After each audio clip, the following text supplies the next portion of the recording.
Em um mundo sem esperança, irmãos, sobretudo na hora da dor, na hora do luto, na hora mais difícil para a natureza humana suportar, é na palavra de Deus que buscamos alento, e a palavra de Deus nos sustenta. E há um texto da Bíblia que fora nos deixado exatamente para nos consolar em momentos assim. Eu quero levar os irmãos exatamente para este texto. Gostaria de fazer a leitura dele imediatamente. Está em 1 Tessalonicenses, capítulo 4, versículo 13. E é neste texto que o apóstolo Paulo fala da ressurreição daqueles que dormiram em Cristo. Então convido os irmãos a abrirem suas Bíblias. 1 Tessalonicenses está no final da sua Bíblia, uma das últimas cartas, uma carta do apóstolo Paulo à igreja de Tessalônica. E ela contém para nós esta palavra de consolo, de conforto, de esperança em tempos difíceis. Pois nos diz assim a palavra de Deus. Todavia, irmãos, não queremos que sejais ignorantes acerca dos que dormem, para que não vos entristeçais como os outros, que não têm esperança. Porque se cremos que Jesus morreu e ressuscitou, também devemos crer que Deus, por meio de Jesus, vai trazer juntamente com ele os que já faleceram. Afirmamos pela palavra do Senhor que nós, os que ficarmos vivos para a vinda do Senhor, de modo algum precederemos os que já faleceram. Porque ouvida a voz do arcanjo e ressoada a trombeta de Deus, o próprio Senhor descerá do céu com grande brado, e os que morreram em Cristo ressuscitarão primeiro. Depois nós, os que estivermos vivos, seremos arrebatados com eles nas nuvens, ao encontro do Senhor nos ares. E assim estaremos para sempre com o Senhor. Portanto, consolai-vos uns aos outros com estas palavras. Amém. Feche seus olhos. Vamos orar. Graças nós te damos, ó grande e todo-poderoso Deus. Pois é, Senhor, por tua graça e bondade que todos nós estamos aqui e vivemos até esta presente hora, Senhor. Nenhum de nós está aqui ainda por conta da sua juventude, ou da sua saúde, ou por causa dos bens que possui. Mas, Senhor, a nossa vida está nas tuas mãos, e ao Senhor adoramos, porque se vivemos e se morremos, é para o Senhor que o fazemos, é para a tua glória, Senhor, e louvamos o teu nome por tudo que passamos até aqui. Senhor, te adoramos por esta semana dura que enfrentamos. Meu Deus, louvamos o teu nome, Senhor, por tua graça que nos sustenta, pelo teu Espírito Santo que nos ajuda, pelo teu santo e bendito Filho ressurreto que está à tua direita no céu, que intercede por nós, que é o nosso sumo sacerdote diante de Deus. Senhor, não é pelas nossas forças, mas é pela tua graça. E por isso ao Senhor adoramos, pela tua bendita misericórdia que nos alcança e que nos mantém aqui, Senhor, pregando a tua palavra, anunciando, Senhor, para nós mesmos, recordando-nos das benditas palavras de Deus que trazem conforto e amparo a todos nós nestes tempos difíceis. Abençoa-nos, Senhor. Abençoa a igreja. Meu Deus, para que todos sejam despertados, todos possam serem relembrados, meu Deus, da importância destas palavras e de toda a esperança que elas nos fornecem. Pai, perdoa nossos pecados. Aceita-nos junto a ti, Senhor. Ser glorificado em nosso meio. Nós assim o fazemos no nome do Senhor Jesus. Amém. E esta passagem que nós ora lemos, ela enche os nossos corações de esperança. Diante deste inevitável quadro que todos nós temos que enfrentar algumas vezes durante a vida. E o quadro é a partida das pessoas que nós amamos. O apóstolo Paulo escreve esta carta para uma igreja que estava sofrendo perseguição, sofrimento, e pessoas, irmãos amados, familiares dos irmãos estavam morrendo. A sociedade daquela época, com seus pensadores, diziam que o homem morria, mas que não havia esperança de ressurreição. E essa é exatamente a crença dos homens deste mundo. Por isso que diante da morte, diante do luto, o que nós vemos com relação aos ímpios? Eles entram no mais absoluto desespero. Para eles, diante disso, só resta dor, só resta lágrimas. E esta é também uma realidade inescapável, que ameaça e aterroriza as pessoas sem Deus continuamente. Contudo, nós podemos perceber no hino que cantamos que a pessoa que escreveu o hino não expressa nenhum medo com relação à morte. Muito pelo contrário. Eles, quando enfim chegar a hora em que a morte enfrentarei, sem medo então terei vitória. Eles não têm medo. Você já reparou que os crentes, eles não temem, eles não têm medo. Eles encaram a morte com coragem. Assim como foi com o próprio Senhor Jesus diante da cruz e com todos os santos que viveram na antiguidade em tempos de perseguição. Eles morriam corajosamente, cantando louvores, cantando hinos, com cânticos. Cantavam e pregavam com ousadia até a hora em que partiam deste mundo. E exatamente a reação dos crentes é essa, porque o crente ele não vê a morte. Ele não vê a partida de alguém como um incrédulo vê. E por isso que um crente não reage diante da morte como os incrédulos reagem. Para o crente há esperança.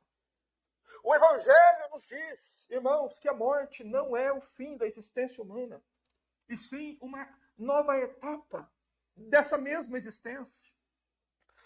Porém, há um véu entre nós e aquilo que acontece com alguém após a sua partida deste mundo. E só há um meio de levantar o véu e olhar para o que acontece, que é através do que diz a palavra de Deus. Portanto, é isso que nós vamos fazer. A palavra de Deus ela é o único instrumento capaz de dar ao homem a sabedoria, o conhecimento necessário para que ele enfrente a morte sem medo. É disso que Paulo está tratando aqui com os crentes de Tessalônica.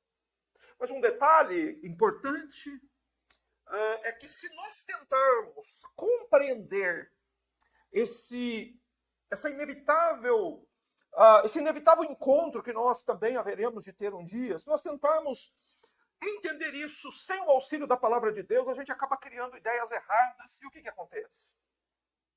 Ignorância, ela produz sofrimento.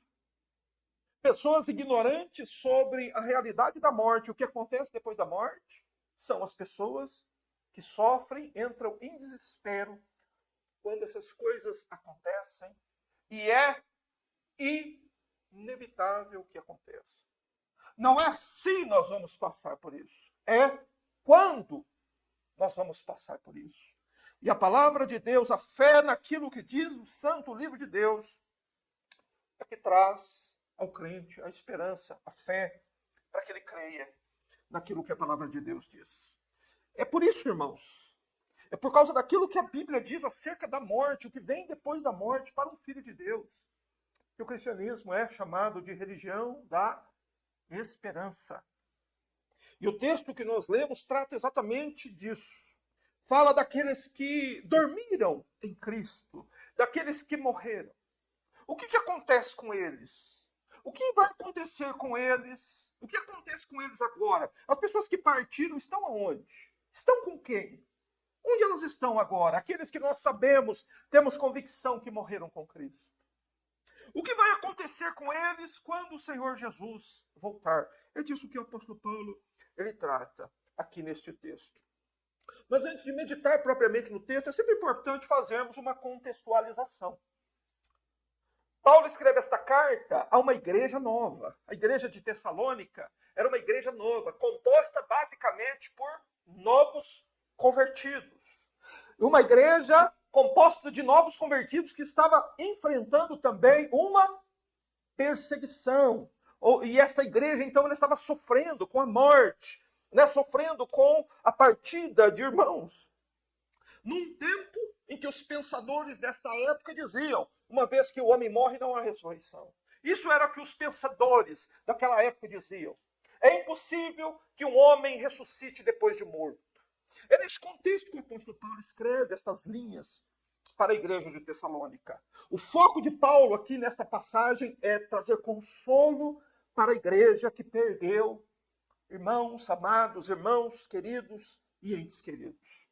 E o primeiro ponto do ensino de Paulo aqui é que ele nos traz uma mensagem muito clara de que a ignorância acerca da morte, da realidade da morte, o que produz nos seres humanos?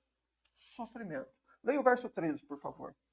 Paulo diz: todavia, irmãos, não quero que sejais ignorantes acerca dos que já dormem. Ou, em outras versões, em relação aos que já faleceram. Para que não vos entristeçais como os outros que não têm esperança. Paulo está dizendo: agora, irmãos, nós não queremos que vocês ignorem o que acontece com os que já dormiram em Cristo. Para que vocês não sejam como os incrédulos deste mundo que não têm esperança. Você pode olhar para o mundo e ver um mundo ignorante. As pessoas não conhecem o Evangelho, não querem saber do Evangelho, não querem ouvir o Evangelho, sobretudo quando o Evangelho os exorta a pensar sobre a realidade da morte. Por isso que o mundo é também um lugar de sofrimento. É um lugar de tristeza e de desesperança. As pessoas deste mundo não têm esperança. A mensagem deste mundo continua sendo aquela dos filósofos antigos. Comamos e bebamos, porque amanhã morreremos. Não há esperança. Por isso que os homens, eles vivem como vivem, porque eles não têm esperança. Querem todos os dias para os bares, todos os dias querem o prazer, todos os dias querem usufruir desta vida, exatamente porque eles não têm esperança. Só que a Bíblia nos diz que a morte chega para o crente e chega também para o descrente. Morre crente e morre descrente. Morre familiar de crente, morre familiar de descrente. Só que como reagem a maioria das pessoas diante desse quadro? Quando alguém dorme, quando alguém falece, quando alguém morre. Muitas vezes, um incrédulo jamais consegue recompor a sua vida. Eu conheço pessoas que já me disseram isso. Depois que fulano morreu, eu não tenho mais sabor na vida. Eu não tenho mais esperança.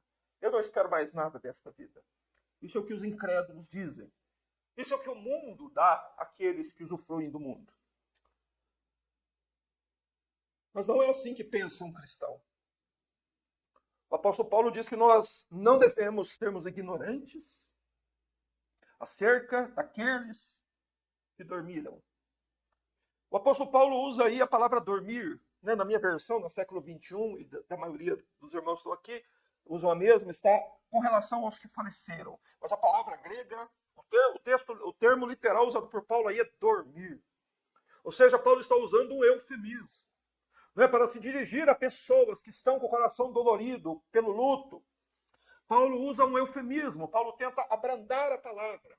Por isso ele usa a palavra dormir. Porém, nós jamais devemos confundir a palavra dormir usada por Paulo aqui com alguma espécie de repouso inconsciente da alma depois da morte. Porque os adventistas e testemunhos de Jeová ensinam isso. Que um ser humano, quando ele morre, quando ele dorme, o que acontece? Dorme o corpo e dorme a alma no sepulcro. Não é isso que eles pensam? É isso que eles ensinam. Isso é uma tese chamada de tese do sono da alma. Porém, não é a alma que dorme. O que dorme é o corpo. Não é como a Bíblia nos ensina. Quando nós recorremos, por exemplo, a Lucas capítulo 16, verso 19, na história do rico e do Lázaro, nós percebemos essa realidade de modo muito claro. Chegou a morte para o rico, chegou a morte para o pobre, o que aconteceu? Foram sepultados e a alma do pobre foi transladada para o céu e a alma do rico foi levada para o Hades. Essa é a realidade. Mas existem muito poucas informações sobre isso no Antigo Testamento. O Antigo Testamento fala muito pouco sobre essa questão da consciência da alma após a morte. É por isso que, inclusive, dentro do judaísmo, existem judeus que não acreditam em vida após a morte. Porque eles se apegam ao Antigo Testamento e o Antigo Testamento traz pouca informação sobre isso. Mas por quê? Você já se perguntou por quê? Porque foi da vontade de Deus que o Filho de Deus fosse o portador desta mensagem para o mundo. O homem permanece consciente após morte. Certo? Portanto, Paulo usa aqui a palavra dormir, porque uma pessoa, quando falece, quando morre, qual é a perspectiva dos vivos com relação a ela? Parece que ela está dormindo. Mas por que Paulo usa esta palavra? Por que Paulo escolhe esta palavra? Por que o Espírito Santo escolhe esta palavra para se referir aos crentes que faleceram? Porque todo aquele que dorme, o que é que se espera de alguém que dorme? Que ele desperte do sono. Então a própria palavra dormir aqui tem esta conotação. Não é? Os nossos irmãos em Cristo, os nossos amados que morreram no Senhor, aqueles bem-aventurados que partiram com Cristo, seus corpos dormem e voltam ao pó. Porém, há a expectativa da igreja a respeito da ressurreição. E essa é exatamente o centro da nossa pregação, a esperança da ressurreição. Quando que eles vão ressuscitar? Quando nós encontraremos de novo nossos amados? Quando nós encontraremos de novo? E essa linguagem de Paulo aqui é usada exatamente para se referir a isso. O corpo, dormir, mas não a alma. Porque nós sabemos que a própria palavra morte, ela nos traz consigo a ideia de uma separação. Em toda a Bíblia, a morte está mostrando isso. Não, o que a morte separa? A morte separa o corpo da alma. Quando a pessoa morre, separa o corpo do espírito. Mas nós não conseguimos ver. Nós podemos estar ali no momento que a pessoa partir. Nós não conseguimos ver. Por quê? Porque a nossa alma, ela é espírito. E assim como a Bíblia diz que tudo que se vê é temporal e o que não se vê é eterno, assim é o espírito do homem. Por isso nossos olhos de carne não conseguem perceber o momento que isso acontece. Mas a palavra morte, ela traz consigo a ideia de separação. Não é? A morte separa o corpo da alma. Mas a morte faz mais separação, separa o homem deste mundo. Aquele que morreu jamais tornará este mundo como ele é hoje. E a morte também separa aquela pessoa da sua família. Não é? A família fica uma lacuna, fica um vácuo na família. Mas a morte pode também separar eternamente o homem de Deus. Porém, não é disso que falaremos aqui. Nós vamos focar, vamos dar essa ênfase e mostrar para os irmãos como a Bíblia nos traz esperança e consolo ao mostrar isso para nós de modo tão claro. Porque é sobre a separação do corpo e da alma que acontece no exato momento da morte que Paulo está falando aqui. Eclesiastes 12:7 diz que a morte faz o seguinte, faz com que o corpo volte ao pó e o espírito volte a Deus que o deu. Eclesiastes 12:7. Ou seja, há uma separação na morte, desde o Antigo Testamento. E são a respeito destas coisas que Paulo está advertindo a igreja de Tessalônica. Não sejam ignorantes quanto a isso, pois senão vocês não terão esperança. A esperança da ressurreição não é abundante num coração ignorante, mas num coração que conhece, crê e confia naquilo que o Espírito Santo diz através da palavra de Deus. Paulo diz que os incrédulos, que os crentes não devem se entristecer, não devem entrar naquela condição que entram os ímpios quando parte alguém da sua família, né? Alguém querido, alguém conhecido. Porque eles não têm esperança. O crente tem esperança. Mas onde está centrada a esperança cristã? Por favor, leia comigo o verso 14. Aí está a nossa esperança.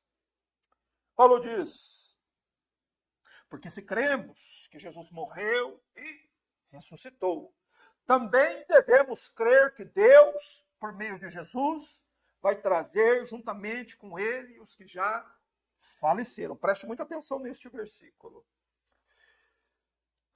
A verdade central da Bíblia é que Jesus Cristo morreu. Mas a Bíblia também diz que Jesus não permaneceu morto. Jesus ressuscitou ao terceiro dia. Aí está o centro do Evangelho. O centro do Evangelho é nós crermos que Jesus Cristo morreu. Mas por que Jesus Cristo morreu? Ele morreu por causa dos nossos pecados. 1 Coríntios 15, 3. Lá quando o apóstolo Paulo traz um capítulo todo de 1 Coríntios para falar da ressurreição dos mortos, ele fala exatamente disso. Que Jesus Cristo morreu por quê? Por causa dos nossos pecados. Se Cristo não houvesse morrido pelos nossos pecados, meus irmãos, então não haveria esperança para nós. Todos nós, então, deveríamos cair num estado de mais completo desespero. Porque a Bíblia diz que a morte conduz a um outro lugar também. Mas para aqueles que creem que Jesus Cristo morreu pelos pecados dele, isso não tem nada a temer. Esse não deve temer a morte. Quando a morte chegar, ele deve enfrentá-la sem medo. Por quê? Porque Cristo pagou o preço pelos nossos pecados. Então não pode haver, não deve haver medo. Deve haver paz e esperança no coração de um crente no momento da partida dele ou no momento da partida de alguém querido e amado. Meus irmãos, e essa é a mensagem do início ao fim da Bíblia. Sabe qual é a mensagem? O Deus que nós vamos ter que lidar depois da morte foi um Deus que enviou um cordeiro e o sacrificou na cruz para perdoar os nossos pecados. Ou seja, esse Deus nos ama. Esse Deus ama todo aquele que crê em Jesus. E a razão, a prova do amor de Deus está lá na cruz do Calvário. Foi o amor de Deus que produziu a cruz. Deus enviou seu Filho para perdoar nossos pecados. E a Bíblia diz que Jesus foi sepultado. O último degrau da humilhação de Cristo foi seu sepultamento. Não existe momento de maior humilhação para um homem do que o seu sepultamento. E Cristo passou por isso, por nossa causa, por causa dos nossos pecados. Porém, Paulo diz, se cremos que Jesus morreu e ressuscitou. Você crê que ao terceiro dia a porta do sepulcro foi aberta por um anjo que desceu do céu e Cristo levantou daquele sepulcro triunfante e apareceu a Maria Madalena, apareceu a Pedro, apareceu a mais de 500 irmãos de uma vez só, apareceu aos discípulos no caminho de Emaús. Cristo não está morto, ele está vivo. E essa é a nossa esperança. Paulo diz, você crê nisso? Você crê que Jesus morreu e ressuscitou? E por que foi que Jesus precisou ressuscitar? Romanos 4, 25 diz que Jesus ressuscitou para a nossa justificação. Ou seja, agora, todos aqueles que creem que Jesus morreu e ressuscitou por eles são almas perdoadas e justificadas pela fé na pessoa e na obra do bendito Filho de Deus. E Paulo diz que a justificação, que a bênção do perdão e da justificação, se você quiser saber mais sobre isso, há pregações aí no canal da comunidade sobre perdão e justificação. Mas o que Paulo diz em Romanos 5,1 é que essa justificação faz uma coisa que traz algo para o homem que nenhuma outra coisa pode trazer. Paulo diz que justificados pela fé temos paz com Deus. Ou seja, não temos mais medo. O ímpio sente medo, sente terror diante da morte. Mas e o crente? O crente canta. E quando, enfim, chegar a hora em que a morte enfrentarei, sem medo então terei vitória, verei na glória o meu Jesus, que vivo está. Você crê no que você leu, no que você cantou? Você crê naquilo que o Evangelho está transmitindo a você? Se você crê de todo o seu coração que o capitão da tua salvação morreu e ressuscitou, então não há razão de ter medo. Pois se cremos que Jesus morreu e ressuscitou, também devemos crer que Deus, presta atenção, você deve crer também, você não pode crer só numa parte do Evangelho. Eu já encontrei pessoas que creem que Jesus morreu e ressuscitou, mas ele não crê que os mortos vão ressuscitar. Mas é exatamente isso que a Bíblia nos afirma. Exatamente isso que Jesus disse em João capítulo 5, que o apóstolo Paulo pregou em 1 Coríntios capítulo 15, e que Paulo está reafirmando aqui no poder do Espírito Santo. Você deve crer também que por meio de Jesus, ele vai trazer juntamente com ele, quando ele voltar, todos aqueles que morreram com ele. Todos os que dormiram em Cristo, quando Jesus Cristo voltar sobre as nuvens do céu, eles voltarão com Cristo sobre as nuvens do céu. E você deve crer nisso. Às vezes a gente lembra que na segunda vinda de Cristo voltarão os anjos. E a Bíblia diz isso mesmo, lá em Mateus capítulo 25. que quando o rei vier, todos os anjos do céu vêm com ele. E nós nos concentramos nisso e nos esquecemos que a Bíblia diz também que todos aqueles que dormiram com Cristo, Cristo vai trazê-los também quando ele voltar. As almas dos que morreram com Cristo voltarão com ele. É isso que o Senhor Jesus disse em João 5,28. Ele diz, não vos admireis disso, porque virá a hora em que todos os que estão no sepulcro ouvirão a sua voz e sairão. As almas retornarão com Cristo e elas ressuscitarão. Essa é a esperança da ressurreição. Paulo está dizendo isso aqui. Por meio de Jesus, ele vai trazer juntamente com ele os que já faleceram. Mas, irmãos, é importantíssimo nós relembrarmos aspectos rudimentares, fundamentais do Evangelho. Que muitos crentes se esquecem. Quando nós nos esquecemos disso, muitas vezes o nosso coração se aflige diante das circunstâncias. A Bíblia nos diz claramente que todos os que morreram em Cristo, todos os que já morreram, os que vão morrer ainda em Cristo, são imediatamente, têm suas almas imediatamente trasladadas para junto do Senhor Jesus. Paulo disse isso em Filipenses 1:23. Paulo diz assim, eu tenho o desejo de partir e estar com Cristo. O que Paulo está dizendo? Eu tenho o desejo de deixar esse mundo, porque eu sei para onde eu vou. Eu sei onde é que eu vou estar. Eu sei na companhia de quem eu vou permanecer. Vou estar com Cristo. Isso é um rudimento, isso é um fundamento do Evangelho, irmãos. Isso é a verdade do Evangelho, é a esperança do Evangelho. Todos os que morrem com Cristo são imediatamente trasladados para junto do Senhor. E como que eles se encontram lá junto de Cristo? O Evangelho diz que eles vão também estar num lugar e num estado de gozo e alegria indescritíveis. Ninguém, a linguagem humana, nenhum homem, nenhum ser humano pode descrever o estado de gozo e alegria que as almas dos que morreram em Cristo estão agora, neste momento, em que nós falamos sobre isso aqui. Eles estão gozando do lugar que Jesus chamou de paraíso. Lucas 23, 42 e 43. Jesus Cristo prometeu ao ladrão moribundo, ainda hoje estarás comigo aonde? No paraíso. Então Cristo garantiu que as almas dos salvos estarão com ele. Aonde? No paraíso. Então, aquele que dorme com Cristo, ele parte para estar com Cristo. E ele parte também para estar no paraíso. É por isso que a Bíblia diz algo desconcertante que um ímpio, que um incrédulo não consegue entender. Em Apocalipse 14, 13, está escrito, bem-aventurados os mortos que desde agora morrem no Senhor. Felizes os mortos que morrem no Senhor. Felizes, bem-aventurados os mortos que desde agora morrem no Senhor. Não parece contraditório? Aos ouvidos de um incrédulo parece uma coisa. Ele diz, não, mas feliz é quem está vivo aqui. Feliz é quem está na festa lá. Feliz é quem está nos bailes aqui. Feliz é quem está se embebedando lá. Feliz é quem está vivendo a vida aqui. Mas a Bíblia diz que não. Felizes os mortos que desde agora morrem no Senhor. Mas são felizes aqueles que morrem no Senhor.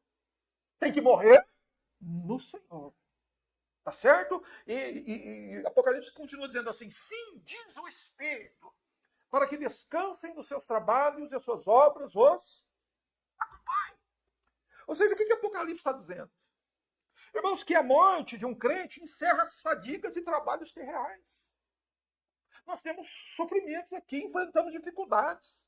Nós temos que transpirar para ganhar o pão de cada dia.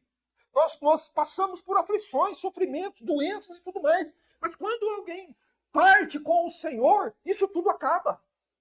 Encerra-se as fadigas terreais. Por isso, para um crente, para um cristão, a morte é o fim. Mas é o fim dos seus sofrimentos. É o fim dos sofrimentos terreais. Inaugure-se, então, um estado, uma vida de gozo, alegria e paz inexprimíveis. Na teologia chama-se esse estado do crente, depois da morte e antes da segunda vinda, de estado intermediário. Porque a Bíblia diz que o crente não vai ficar assim para sempre. O corpo dele não vai ficar no pó para sempre. A alma dele não vai permanecer no paraíso para sempre. Quando Cristo voltar, ele vai ressuscitar. Ele vai retomar o seu corpo e terá seu corpo transformado. Mas nesse estado intermediário, ele já usufrui, meus irmãos, de bênçãos que nós sequer conseguimos imaginar. Não podemos descrever o estado de alegria e de felicidade dos salvos. A seguir, no verso 15, Paulo fala dos que permanecem vivos. E o que acontece com os vivos, então? Afirmamos, pela palavra do Senhor, que nós, os que ficarmos vivos para a vinda do Senhor, de modo algum precederemos os que dormem. Ou seja, a Escritura nos afirma que os vivos, quando Jesus Cristo voltar, os vivos não vão se encontrar primeiro com Jesus.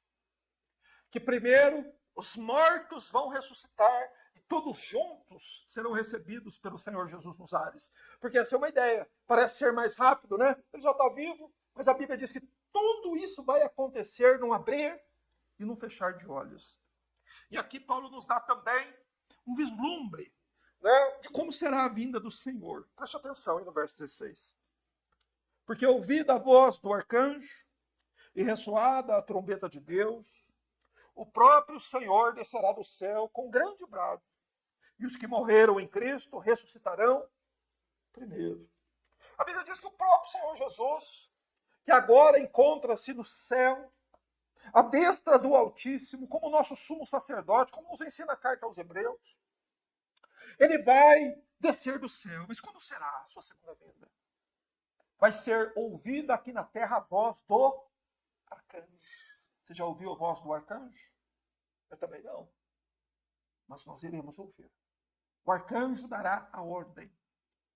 Será ressoada também a trombeta de Deus. O próprio apóstolo Paulo, em 1 Coríntios 15, 52, que trata do mesmo assunto, diz que o Senhor Jesus desce do céu quando se tocar a sétima trombeta, a última trombeta. Então há trombetas a tocar. Quando a última trombeta tocar, Jesus Cristo em pessoa descerá do céu com grande poder e glória. E ele virá na companhia de quem? Mateus 25, 13 nos diz que ele vem na companhia de todos os anjos do céu, numa vinda gloriosa, com todo o poder de Deus sobre as nuvens do céu, e será um momento em que toda a humanidade contemplará a vinda do Senhor. Pois Apocalipse 1,7 diz que todo olho verá esse momento. Certo? Só que neste texto nós vemos que o apóstolo Paulo diz que os que morreram em Cristo vão ressuscitar primeiro. Isso quer dizer que há uma ordem na ressurreição. Primeiro ressuscitam os salvos. Os salvos ressuscitam primeiro. As almas dos salvos, que estavam separadas dos seus corpos, retornam aos seus corpos, emergem das sepulturas, recebem de Deus corpos gloriosos. Para quê? E depois, o que vem? Verso 17. Agora vem uma visão, né, na perspectiva da igreja a respeito do arrebatamento. Verso 17. Depois nós, os que estivermos vivos, seremos arrebatados com eles nas nuvens, ao encontro do Senhor nos ares, e assim estaremos para sempre com o Senhor. Vejam, os cristãos, se estiverem vivos, vão receber novos corpos imortais, glorificados. Todos os mortos ressurretos, então, também receberão novos corpos, corpos glorificados e imortais. E todos juntos, então, subirão ao encontro do Senhor dos ares. O livro de Apocalipse diz que é uma multidão incontável de pessoas que haverá neste momento. Só que este será o momento em que o Senhor Jesus receberá todo o seu povo redimido. E este povo é chamado na Bíblia de Igreja do Senhor. Será neste momento que toda a Igreja de Cristo será finalmente reunida. E jamais, Paulo afirma, e estaremos sempre com o Senhor, quer dizer, jamais haverá separação nossa com Cristo. Jamais nós estaremos na terra e Cristo no céu. Onde o Senhor Jesus estiver, o seu povo estará com eles. Nunca mais também nos separaremos dos nossos amados. Essa é a esperança da ressurreição. Nós veremos o Senhor, mas nós veremos o irmão Renato também. Nós veremos a Cristiane. que faleceu aqui também. E tantos irmãos que nós já presenciamos a partida deles, tantos irmãos que já dormiram com Cristo, nós o veremos naquele dia. Será naquele dia, irmãos, que finalmente, se nós estivermos vivos até lá, será naquele dia que nós os reencontraremos. Será naquele dia que se cumprirá aquela profecia que diz: haverá só um rebanho e um pastor. Um rebanho só e um único pastor. Esse é o dia do casamento. Esse é o último casamento que o mundo vai ver. E Paulo diz que a razão, o propósito e objetivo destas palavras são trazer consolo aos crentes diante do luto, da dor e do sofrimento. Leia o verso 18, por favor. Ele diz: portanto, consolai-vos uns aos outros com estas palavras. Irmãos, conhecer isso, relembrar estas palavras, trazem conforto e consolo. E é a autoridade da palavra de Deus. Veja que Paulo diz, são estas palavras. É a autoridade da palavra de Deus que traz ao coração do crente segurança e conforto. E é esta segurança da palavra que nós precisamos quando chegarmos ao fim da nossa jornada terrena. Nós precisamos ter essa segurança. Eu me lembro que quando eu estava ao lado do irmão Renato, no último momento de lucidez dele, comigo pelo menos, ele recitou aquela passagem do Salmo 23, verso 4. Ainda que eu ande pelo vale da sombra da morte, não temerei mal nenhum, porque tu estás comigo, tua vara e teu cajado me consolam. Estava seguro da palavra. Mas você sabe o que pode acontecer com o crente? Chegar na hora, e quando enfim chegar a morte, ter que enfrentar, ele não se lembra de nada da Bíblia. Ele não se lembra de nada a respeito da esperança, da vida eterna, da ressurreição, da morte e ressurreição do Senhor. Não se lembra de nada. Por isso, irmãos, Paulo diz, consolai-vos com estas palavras, guarde-as no seu coração. Porque também conhecendo estas coisas como são, como a palavra de Deus as descreve, você sabe o que nós devemos ser? Nós devemos ser crentes, mas que devemos ter um trabalho redobrado, irmãos, no esforço de evangelizar a nossa família. Quantos da sua família estão sem Cristo? Quantos não estão com Cristo ainda? É por isso que um crente se esforça para evangelizar a família, os amigos, os vizinhos.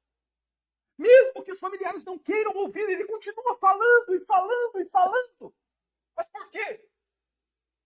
Porque uma hora terão que enfrentar a morte. E por certo, irmãos, muitas dessas pessoas, então, na glória, quando nós nos encontrarmos finalmente, essas pessoas poderão chegar e até agradecer pelo que ouviram. Mas aqui a gente sabe que é assim. As pessoas agradecem ao médico, porque cuida do seu corpo.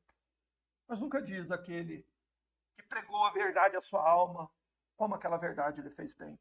Mas nós devemos, com estas palavras, evangelizar nossas famílias, nossos filhos, nossos vizinhos, seus pais, aqueles que estão vivos. Não se canse disso. Redobre seus esforços para que aqueles que você ama, quando partirem, possam partir com Cristo. Meus irmãos, nós iremos nos encontrar com o Senhor. Seja no exato momento da nossa morte, se assim o Senhor quiser. Seja Ele manter-nos vivos até a sua segunda vinda.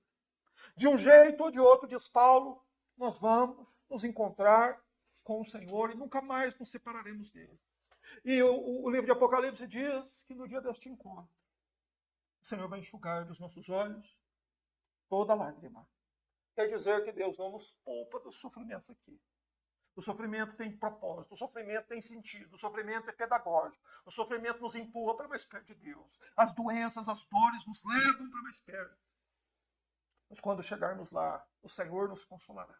Mas enquanto estamos aqui, nós devemos consolar-nos uns aos outros com a palavra de Deus. Por isso eu quero fazer a minha conclusão aqui, o meu encerramento, reafirmando aquilo que os irmãos já sabem. Porque muitas vezes o óbvio precisa ser repetido. A gente precisa ouvir o óbvio muitas vezes. Irmãos, a morte não é o fim da existência humana. A morte é, sim, o fim dos sofrimentos terrenos daqueles que creem que Cristo morreu e ressuscitou por eles. Por isso, se um cristão ele perde alguém quando morre, Você usa essa expressão, eu vi até essa expressão hoje, né? As pessoas dizerem, tal pessoa perdeu tal pessoa por causa da morte. O crente não deve usar esse termo. Por que não? Porque quem dorme com o Senhor não está perdido. Sabe quem é que está perdido? Quem está perdido não sabe onde está, nem com quem ele sabe, nem com quem, nem aonde está. Ele não sabe, não tem informações sobre quem está perdido. Mas a Escritura nos afirma claramente que quando um cristão ele dorme com Cristo, ele vai exatamente ao encontro de Cristo. Né? Com quem os nossos queridos que dormiram em Cristo estão neste exato momento? Na companhia de quem? Do próprio Cristo. Eles também estão nas companhias dos anjos. Os anjos de Deus. Os santos anjos. Mas também estão na companhia de Abel. Estão na companhia de Noé.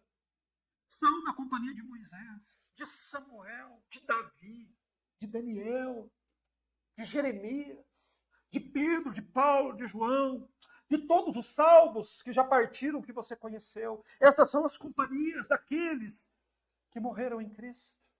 Muito melhor que as companhias que temos neste mundo aqui. Meus irmãos, é o corpo que dorme no pó. A tua alma e a minha alma, depois da morte, permanecem inconscientes. Porém, aqueles que partem com Cristo estão num estado muito mais feliz do que as palavras humanas podem expressar. E muito mais feliz do que eles foram aqui neste mundo. Muito mais feliz do que eles foram na nossa companhia. Eles estão naquele lindo país que o Senhor Jesus chamou de paraíso. É lá que um crente aguarda o bradar do arcanjo, o ressoar da última trombeta. O corpo dorme no pó, mas o crente está no céu, na glória, aguardando a vinda do Senhor. Os nossos irmãos que partiram estão na melhor companhia e no melhor lugar que eles poderiam estar. Amém? Agora, a nossa esperança é chegarmos lá também.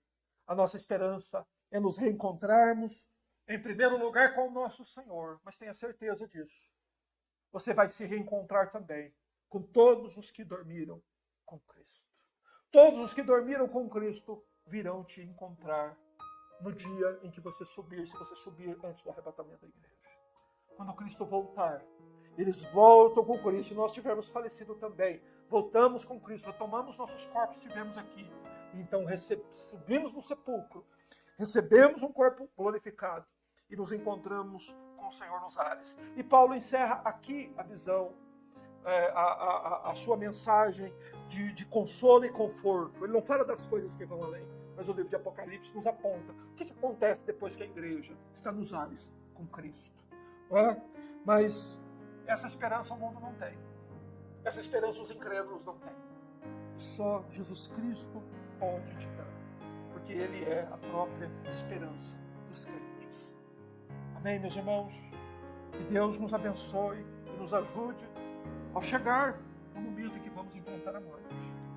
E assim como cantamos, sem medo, enfrentaremos, porque sabemos o que virá depois, quem encontraremos depois.